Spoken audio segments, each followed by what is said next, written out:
Hello from Gardening at Twence in Ireland, and this is just a very quick video to give you an update on my Streptocarpus.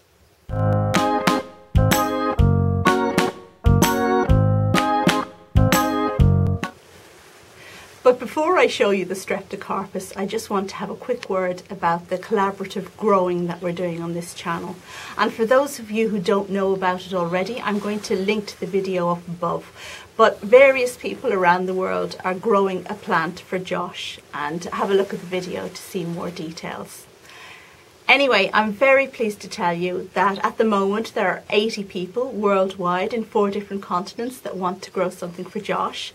And in this video I'm going to give you an update on the next 6. So these are the 6 that have sent me through photos, and I'll just clarify, I'm only featuring people who, as they send me through the photos of the plants that they're growing for Josh.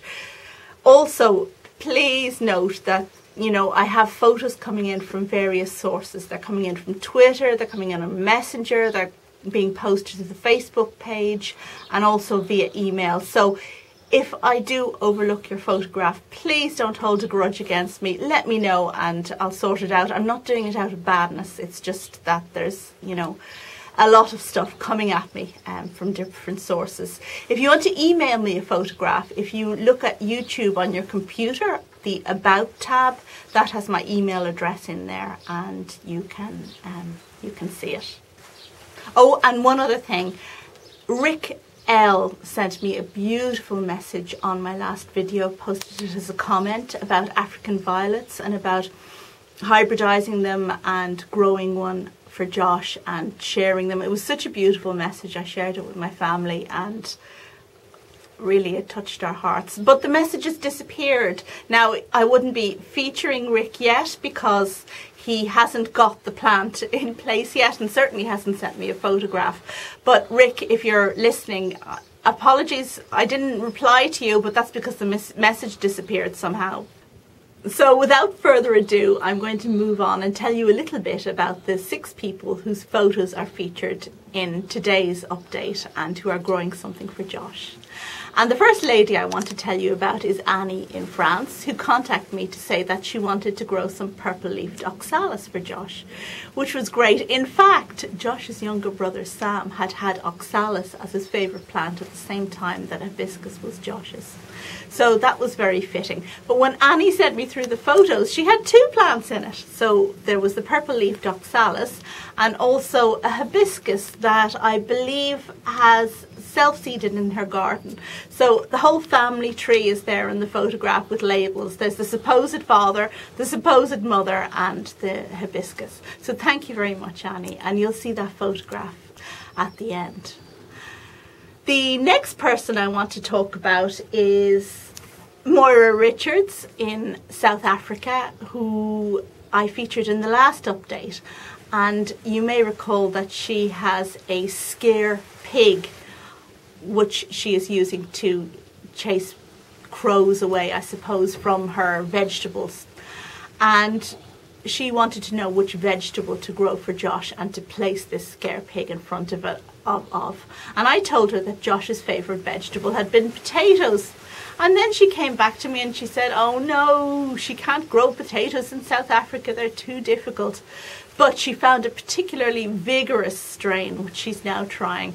And you have to have a look at the photograph at the end. It's just the funniest thing. She's got some hens on there who are clawing up the ground to make it ready for the potatoes. And she put a little note underneath in deep South African, I'm telling you, because I didn't understand what she said. She said, "Avast, plundersome chooks, taters growing for Josh," which roughly translates as "Stop, plunderous chickens, potatoes are growing for Josh." So thank you very much, Moira. I love the fun of this whole thing.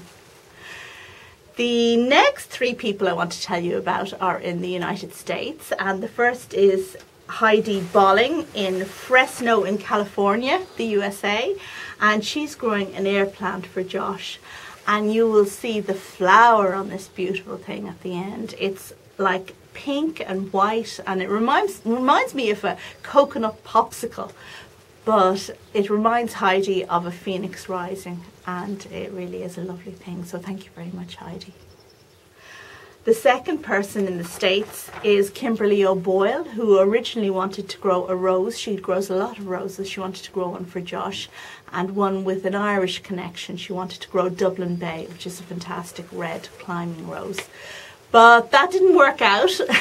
So in the end, Kimberly decided to grow the alpine strawberries, which she already had in her plot in memory of Josh, because as you recall, it was his favourite food when he was little. So you'll see a photograph of Kimberly's strawberries at the end. And the final person in the States that I want to talk about is Susan Thomas. Now, Susan, I think you're in the States. I did send you a message, but you didn't get back to me, so excuse me if you're not. Susan is growing an air plant for Josh, and a lovely little thing it is too. And Susan also made a video. She has a channel herself, and I'm linking to Susan's channel up above, and she made a video. But the gremlins were at work, and somehow this video has been deleted. So Susan then made a second video for Josh, which is the one I've seen and the one that I'm linking to up above. So thank you so much, Susan. It seems the forces are against you, but perseverance has prevailed in the end. And the last person I want to mention today is in Guadalajara in Mexico, and his name is Hugo Fierros. And Hugo has, well, we've had a few conversations on various videos over a number of months. Anyway, Hugo wants to grow a very special plant for Josh. It's a Catasetum pendulatum. But what is particularly special about this Catasetum is the bee that pollinates it. And it's a green bee, and its name is, okay, bear with me, Euglossine. And the great thing about this bee that pollinates the Catasetum that's being grown for Josh is that if you take a close-up of its face looks exactly like a pig. So you'll see in the photo at the end, it was, first of all, I was Googling this bee and I thought, no, looks like a pig, I don't see it. And then Hugo sent me through a photo, a close-up, and yeah, sure enough, it does. It looks just like a little pig's face.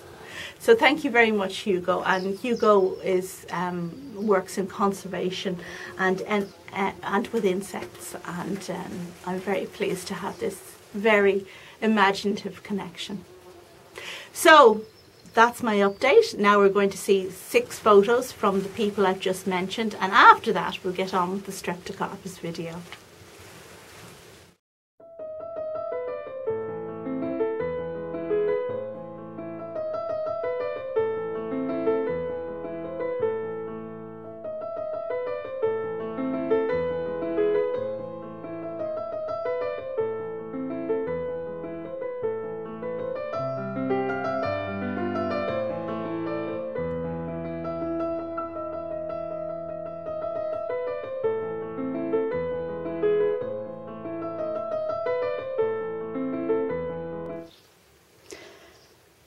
My Streptocarpus don't normally live out in the greenhouse, but I've just taken them out here today to show them off in better light. Now, it's not been a good year for them. I have had losses, and that's because they've been sorely neglected, what with, well, there have been various things going on this year that have meant I haven't been able to give my plants as much care as I'd like to.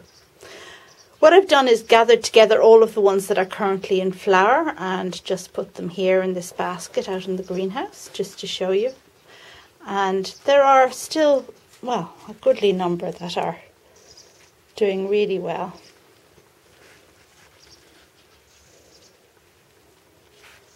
The dark ones are so hard to show off, so hard to photograph. But these pink ones come out very well.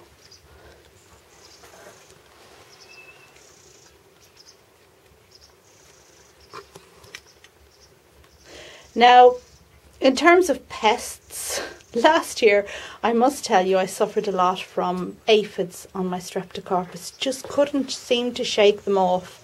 And I used various chemicals, I used everything. Couldn't shake them off. No aphids this year. And the year before that, my streps suffered terribly from mildew. And strangely enough, there are no... There's no mildew this year, so what you put that down to, I really don't know. because, as I've just said, they've been more neglected this year than ever before. I have had a few losses. I grow a lot of the Dimitri's Streptocarpus from the Ukraine, and they're quite costly to buy, so losing some of them has been a bit of a blow, but, well, you know, these things happen. This one is a fantasy type with a mixture of colours there. And they are here in front of the Sweetpea, so just to give you a bit of an update on the Sweetpea, which you'll see is looking very well. You may have seen me sow the Sweetpea earlier on this year, and there are lots and lots and lots of flowers coming. Now you have to keep these dead-headed to make sure that the flowers keep coming. And I've been feeding them because they're in the border of the greenhouse where the soil is quite depleted. Other years I haven't bothered to feed them, but the general advice is to feed. So, you know, I'm not going to tell you to do anything different from that. This one is really nice, isn't it? And the scent, of course, is fantastic. Streptocarpus, on the other hand, really don't have a scent. There are a couple of ones. A couple of the Dimitri's ones have scent, and couple of the Dibley's ones as well. Sweet and Mellis has a delightful scent. That's one I lost as well. But they look fantastic. That's what they do. They just keep on flowering all summer long. I do have some baby Streptocarpus elsewhere that are coming along.